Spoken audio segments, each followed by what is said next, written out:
Hello everyone, welcome back to the channel.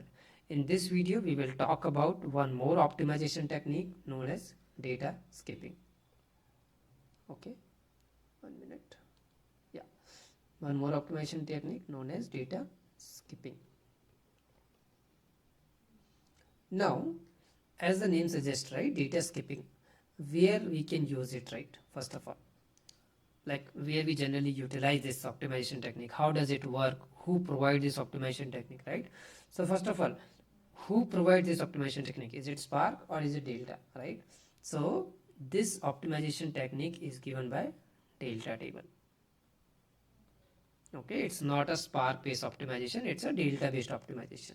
Okay, second thing, when this optimization techniques comes into the picture, this optimization techniques comes into the picture whenever you wanted to read the Delta table.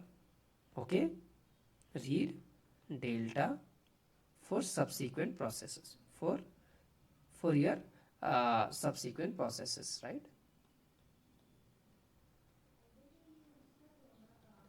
right, you wanted to read some data. So that's where this optimization techniques comes into the picture.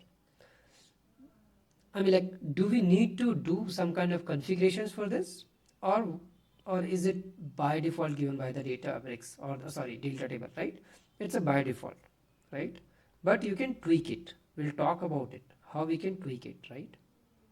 We can make some changes by which we can optimize this data skipping. Okay, there are ways by which even we can optimize this data skipping. Okay, so these are the things which are important to understand first of all. Now we will talk about how this data skipping works in the Delta table, right? How basically it skips the data, where it comes into the picture. So if you remember in my one of the video, right, in my previous videos, right, I was talking about how Delta table stores the data. Okay, how Delta table store the data.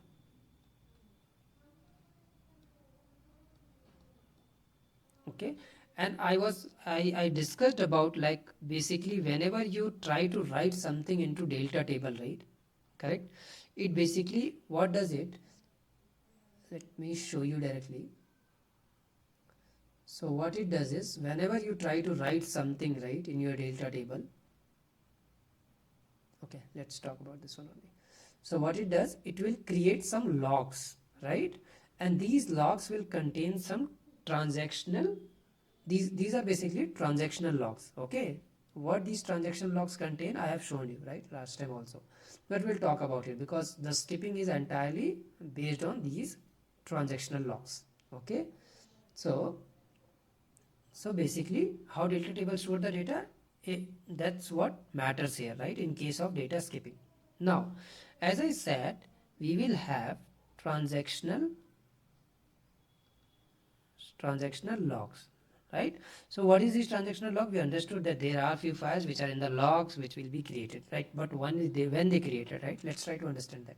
So let's suppose you are reading a CSV file. Okay, you are reading it on 11th November, let's say. You read CSV file, sorry, and you created a Delta table on top of it.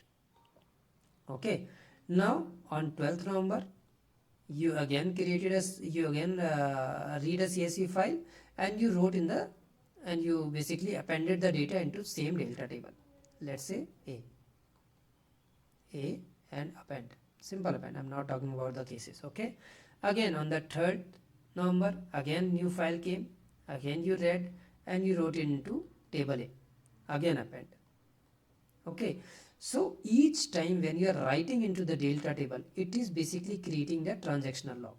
Okay, so you will see CRC and JSON files getting created for each transaction. Okay, when I say each transaction means it's not depends on the day, right? I mean, like, even if you within the day, if you are writing it 5 times, right, so for each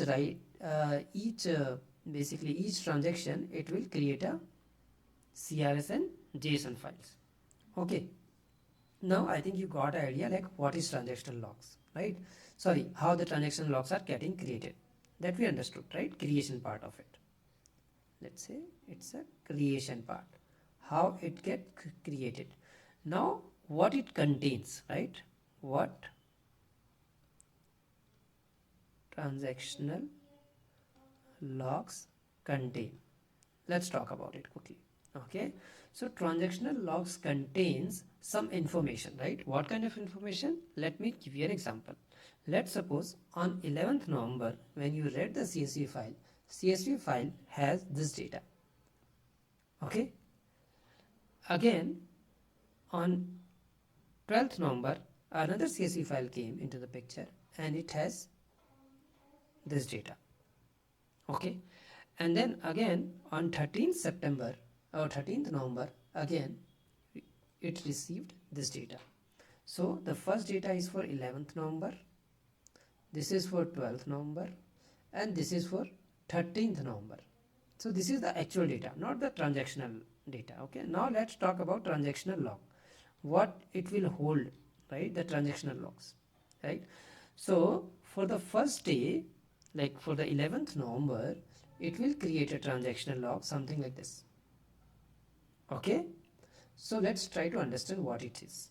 So if you see, what it is doing is it's basically storing some column, all the column names of the files, be it employee ID, salary, age, whatever, right? So all the columns first of all, then it is holding the minimum value of that column. So employee ID has the minimum value of 1 and the maximum value is 4, right?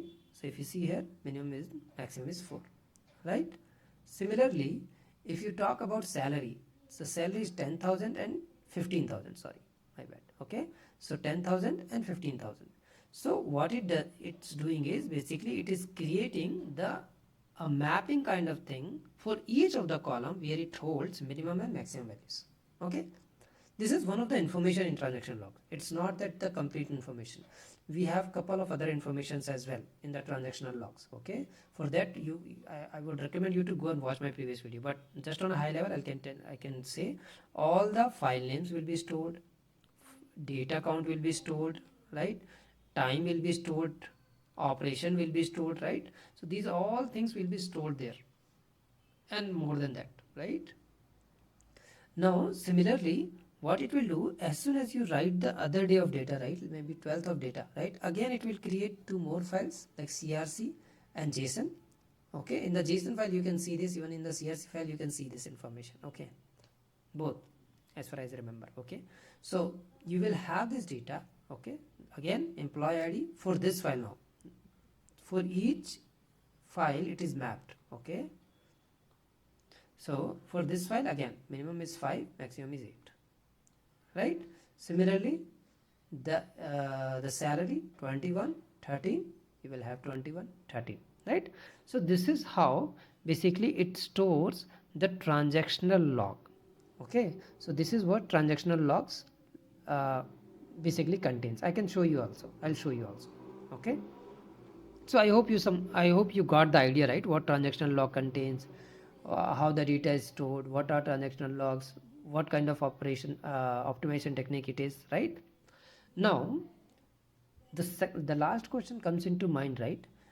Like, is it a by default thing, right, which is given by the delta? Yes, they will create by default, right? But you can tweak it. Now I was talking about how we can optimize it, right? I'll just give you an example, small example. Okay, how we can optimize this optimization technique itself. Okay, so you know, right, you must be discussing with your customer, right, like what kind of queries generally they fire on this particular data. Okay, that's like what kind of filters they apply, right? So what you can do is to tweak this particular optimization is you can create a partition based on their queries, right? So if they are querying more towards age, right, you can partition the data based on age. Okay, or if they query more about the dates, if the columns has date, maybe you can partition based on the date.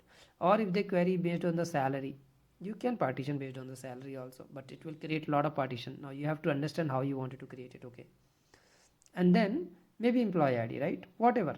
So whatever things they are basically using, right, like maybe some departments or whatever column they like, right, to put a query on top of it, you can use that particular department or particular column and to partition it. Now how it will help, right, how this tweak will help, let's talk about that, right, how it actually works. right? So let's see the actual working now, actual implementation. How does it work? So let's suppose as a user you are writing a query, select star from emp table. This is your employee table, where salary you are looking for is 15,000. Salary is basically you are looking for, let's say, between, let's make it more complex, okay, between 15,000, okay, and 20,000. I'm just giving an example, okay, hypothetical example, okay.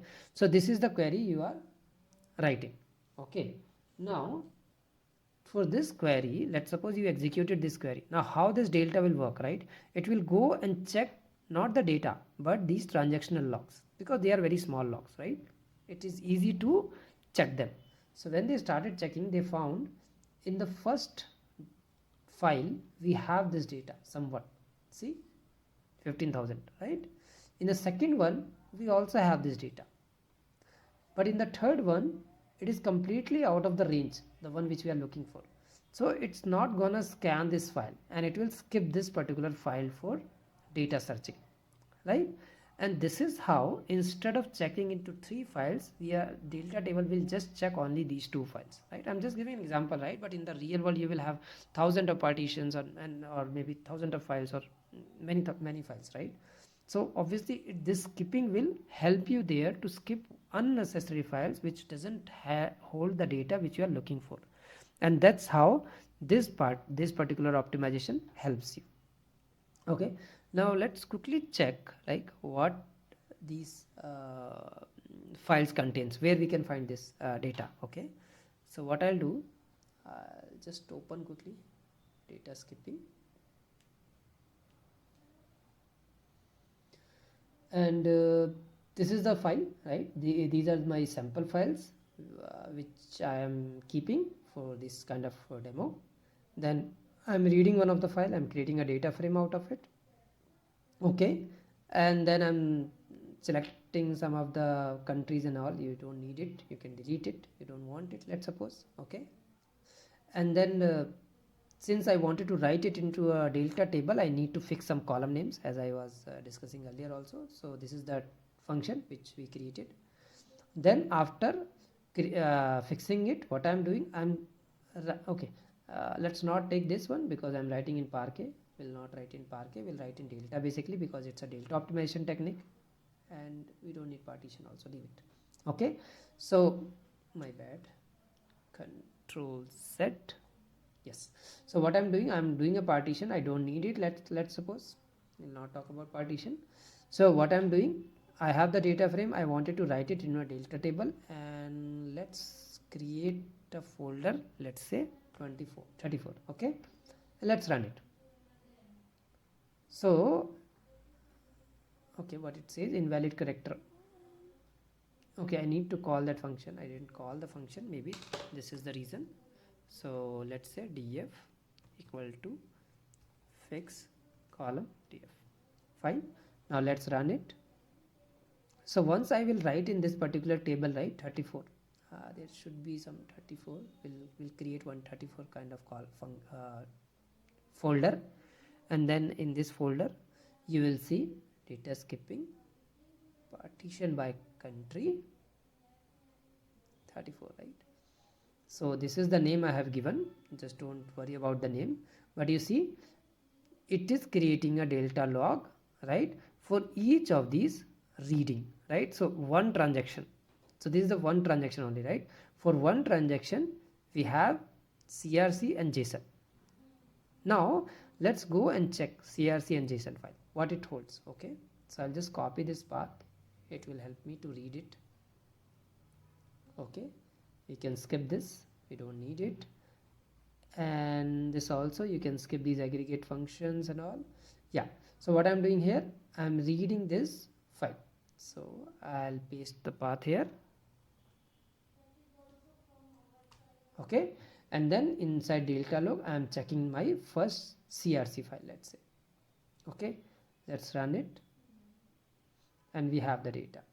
So if you see here what all things it contains, right? I talked earlier also, but I'm just giving you an see, it is taking all the column names. Okay, so these are the column names which I have in my data frame: index, customer ID, this, that. Okay, the same information is stored here. So all the column names, right? Then number of files, how many files got created, 8. The bytes size basically, right? All those things. And then if you see sorted in boundaries, so for each column it is creating some boundaries. Okay, now here you see the actual value. So all files, right? Path, this is first partition, it is talking about the snippy part. So if I go here and I'll show you, if I can expand it, right? Copy path. So if you see the name, close it, 1 minute, I can just show you like this, something like this. Wait. So let's keep it here and keep it here. Okay, and see the first file 005. See, there should be some 005. Okay, b8 1c73 something. So this is the file it is, right? So it will hold the file name. Okay, if there are any partition value, the path, right, everything, and the number of record in this partition. Okay, and then minimum values. Okay, let me again increase the size. So it will hold minimum values, right, of the index, customer ID, first name, last name, company. For all the columns it will hold the minimum value, and then again the maximum value. See, and similarly it will hold for all the files, right? And even the same thing you will see in the JSON also. Okay, let me just change the path.